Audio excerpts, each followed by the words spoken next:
What's up? Ito naman ang inyong lingkod. Kumusta? Sana ay nasa maayos sa lahat ating mga kababayan.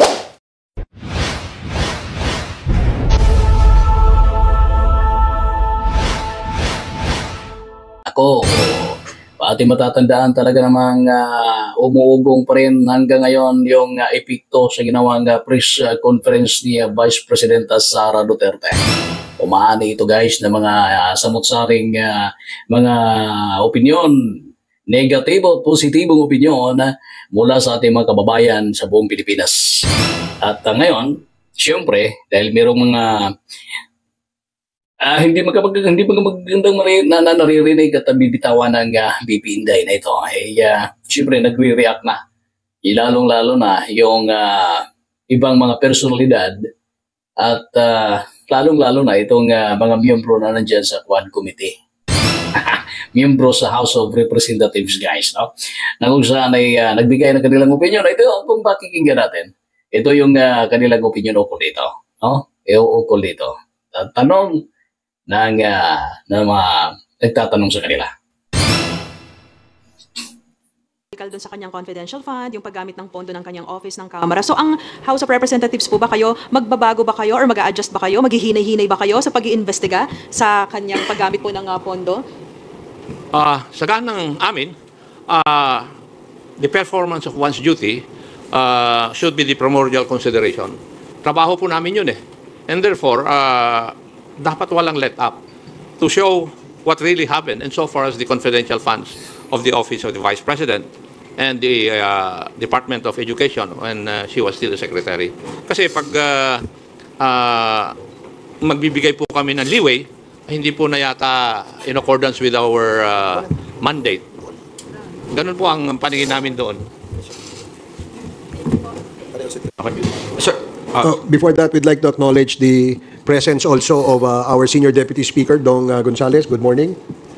Okay, continue. Sir, yung dito sa nakita nyo na, sabi nyo nga may meltdown, kakaiba, yung galit, ganito, ganyan.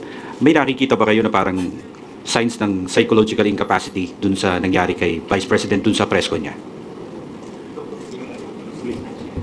I think we would not be in a proper position to determine that. Siguro, it would be recommended that she should see a psychologist or psychiatrist. Kasi sila po ang expert dito eh.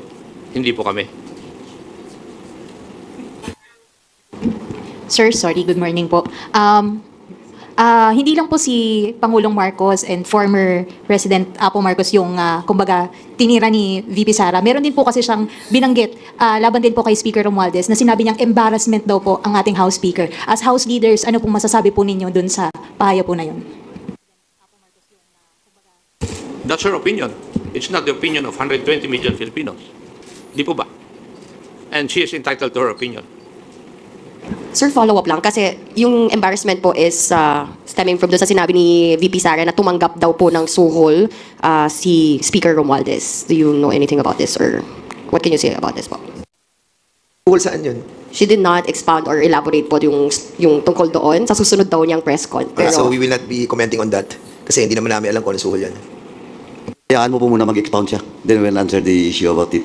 And second siguro, I'd just like to add no. Just like what we have done with the Office of the Vice President, giving due courtesy to that office, ang unsolicited advice po is the Vice President should also give due courtesy to the Office of the President and of course to the late President Marcos Sr. Yun lang po. Kasi well in fact, for the record, napakaganda na pong binigay naming courtesy sa kanya nung she was invited during the Good Government Committee hearing. Well, in fact, he was allowed to speak while not taking her oath. So, yun lang po, unsolicited advice. Just give due courtesy to the office of the President. Well, Congressman Gonzales po, no? Well, regarding dun sa suhol, di po namin alam yun, diba? Ang pagkaalam ko po, from the day of the campaign, ang kasama po ni Vice President Sara ay si Speaker Martin Romualdez. Alam niyo po, sa totoo lang, pag nag-uusap kami ni Speaker, Kasi po may survey na lumabas na mababasa sa Pampanga during those times. Ang pinakiusap ni Speaker Romualdez sa amin na kung pwede tulungan si Vice President Sara sa Pampanga. Kasi nga, may kandidatong Kapampangan doon, si Kiko Pangilinan. At mataas si Kiko Pangilinan kasi Kapampangan. So, winwork out po namin yun. At from day one up to the proclamation, kasama po si Speaker Martin Romualdez. Ang kwento, lahat po, siya po ang nagmamalasakit kay Vice President Sara. Kaya nagtataka po ako, biglang bumaliktad, na kung hindi sa'yo, Speaker Martin Romualdez, hindi ako naging Vice President. Meron pong statement ganyan nung napanood po natin yun. Kaya sana po, hindi po natin alam kung ano ang nasa isip ni Vice President Sara at yun man lang sabihin mo na uhukayin mo yung tatay at itatapon mo sa West Philippine Sea. Ako po isang nasaktan bilang anak. Kung ako po si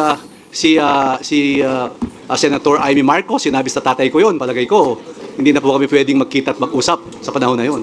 Sasabihin ko, ibang klase na to, ibang usapan na to. So, sana po walang ganyang usapan. At yung ganyang naririnig kong mga salita, salita pag umiinom sa kanto, sa barangay, paglasing na, biruan lang yun, di ba? Pero wala pong ganyan. Medyo, ako po, honestly, after yung press conference niya, meron po, nasa palasyo po ako, birthday po ni E.S. Bersamin.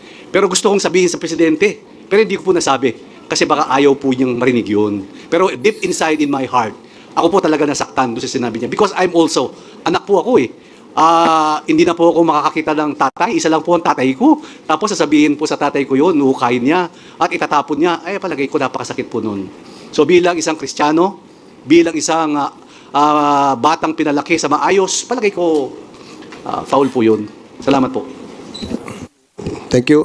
I would like to acknowledge also the presence of the Chairman of the Committee on Human Rights, our co-chair sa Quadcom, Congressman Benny Abante. And, Good morning. Mr. Chair, in addition to that, na sinabi po ni SDS, alam nyo, kahit pagbalik-balik na din natin ang mundo, yung ating pong former president, si Ferdinand Marcos Sr., malaki po nagawa niya sa bansang Pilipinas. Kahit sabihin na natin na inakusahan siya na diktador at napatalisik siya ng ating pong mga kababayan, pero at the end of the day, we have to accept that he made a lot of things for the Filipino people. At yung pong pagsasabi na huhukayin siya at itatapos sa West Philippine Sea. Medyo parang sa mga nagmamahal, lalo na yung mga Marcos loyalists, na nakita natin na talagang pinaglalaban yung ating pong dating Pangulo. Napakasakit po nun. And we have to be careful with our statements. Kasi hahabulin tayo ng panahon at pagkakataon. Like for example, yung ginagawa po na statements ng ating pong dating Pangulo, si Rodrigo Roa Duterte, ngayon hinahabol na po siya ng sitwasyon. We hope that this will not happen to the Vice President. But definitely, somebody might file a case against her. At nobody can prevent that dahil nga wala namang immunity ang ating pong Vice President. Masakit po yung mga ganitong klaseng salita na hindi na po dapat nasabihin na nanggaling sa isang opisyal ng ating bansa. Yan. Umabot pa sa punto ng pagtatanong kung ano ba, meron bang indikasyon na medyo may problema na ang BP? Ayun na nga. Dahil medyo lumayo, lumayo sa issue, yung kanyang mga katanungan, yung kanyang mga sagot, hindi na isagot agad at walang diretsong sagot at tugon doon sa mga aligasyon laban sa kanya, lalo-lalo na sa budget guys, na kung saan meron kaugnayan ang kanyang opisina at napunta pa sa kung saang usapan. Kaya't sana naman ay maging ganun pa rin ang hangad natin, na pagdating ng araw ay sana naman ay maging maayos pa rin ang lahat. Alam naman natin na kapag ganitong usapin talaga, masyadong sensitive yung taong bayan. Masyadong sensitive yung taong bayan na kung saan nagbabantay lang sa mga opisyal na magbibitiw ng mga salita at kung ano pa. Lalo-lalo na dyan sa pag magkakaroon tayo ng press conference. Kaya't abangan natin kung ano ang magiging resulta kasi sabi naman ay Vice President Duterte na meron pa siyang parating na presko na naman at baka may panibagong pasabog na naman ito. Alam naman natin na napakaraming ipinukol na issue laban sa kanyang opisina at sana ay maging maliwanagan at masagot ang lahat sa pagdating ng mga panahon. Okay guys, so hanggang sa muli po, ito po ang inyong lingkod, Jim 5 TV. Maraming salamat at mabuhay ang buong Pilipinas.